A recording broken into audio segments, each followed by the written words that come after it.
What's up? I said I was going to do a live video in respect to my brother in arms, Ralph Goodman. I came to the funeral yesterday,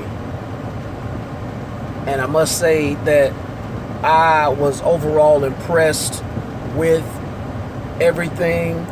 At first, I was not, because I felt like there should have been more people there honoring and respecting my boy's name.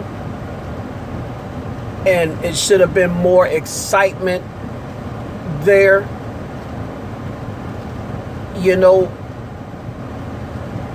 But in the end, everybody came along and put it to where it needed to be. And once again, a lot of people don't know this about him and I. We had a good relationship, whether it was Lynn Haven, St. Andrews, Glenwood, whatever thing it was.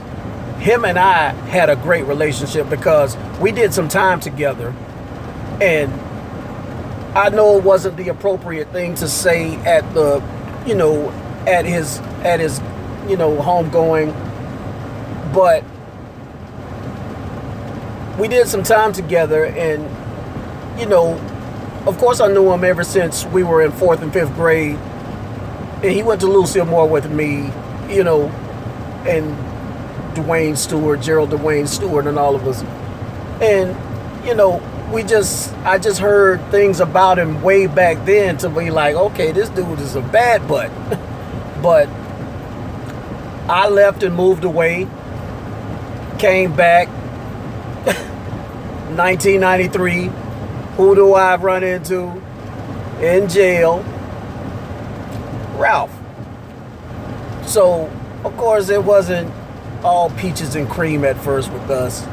So, we were the youngest guys in the dorm. We were the terror squad in the dorm back then. I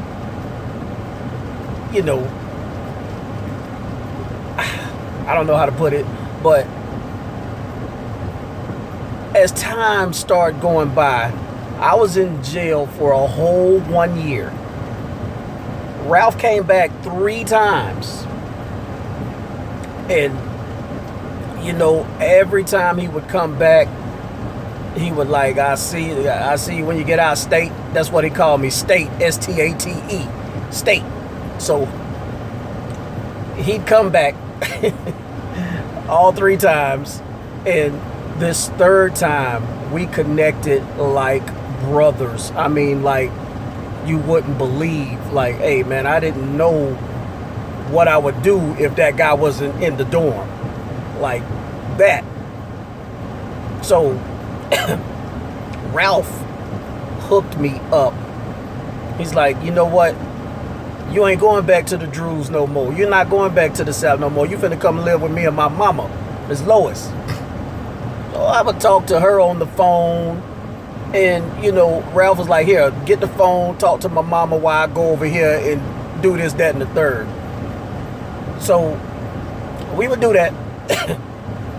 And for whatever reason, I didn't follow through with it. Got out. But before I got out, Ralph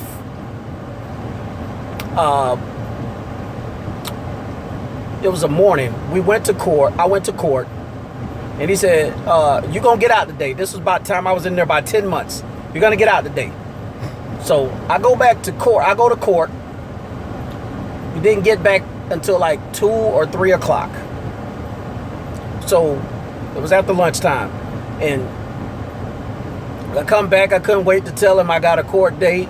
They didn't find nothing wrong or whatever. So I come back to the dorm. Mind you, we had like 52 bunks in the dorm at that time. Mind you, when I get back to the dorm, I'm like, what happened? Where's Ralph? Because I wanted to tell him about my court date.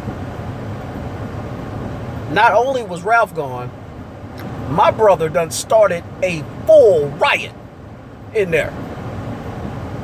There was 12 bunks missing. Don't ask me how, because I don't know. I didn't get a chance to talk to him. I only got to write him. They moved my brother to the county jail after that. I mean, my brother was, was not having it. And it's a lot of you out there that I've witnessed him lay force to. I'm not going to say your names, but I've witnessed him lay force to you. Out of respect for you, I won't say your names. But I am so grateful of the things he did for me while I was in that place. He kept my spirits up. He kept me going. He pushed me. We would work out together.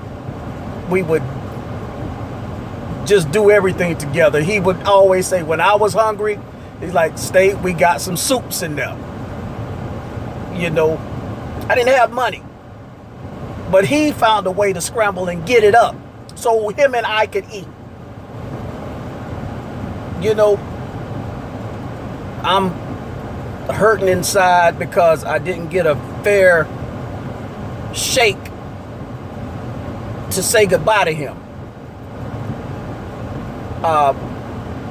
He did a lot of things for me that, I could go on forever saying. There were things that, Lynn Haven, you don't even understand how grateful I am that I met that guy.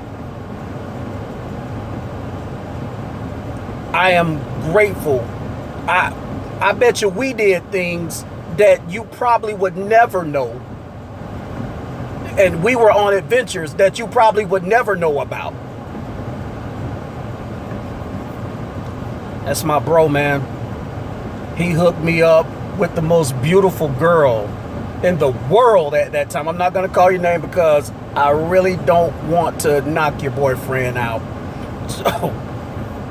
But he hooked me up with the most beautiful woman in the world at that time to me, and she still is a great woman. Man, it hurts deep inside every time I think about his passing, man.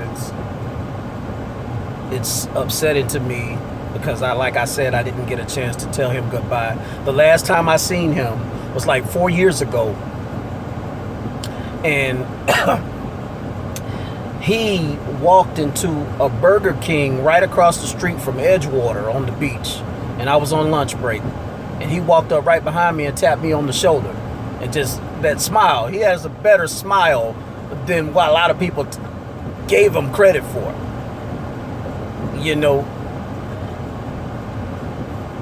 And he was like, he said, he goes, boy, you getting big as a house. And I turned around and hugged his neck. It's like, man, what are you doing? Where you been? He said, I'm in Tallahassee. You need to come see me. And I was like, yeah, when I come down for Florida State games, give me your number. I lost the phone and couldn't get his number back. But, man, Ralph, I love you, bro. I wish I could have been there more. I didn't even realize you were sick, because if I had known that, you wouldn't have been sick. We were going to get you to the hospital, bro. But let me say this to you, Lynn Haven guys. I love the way you put down for him. The whole community of Lynn Haven is a family, because not only was this guy Lynn Haven's favorite son, he was one of Bay County's favorite sons.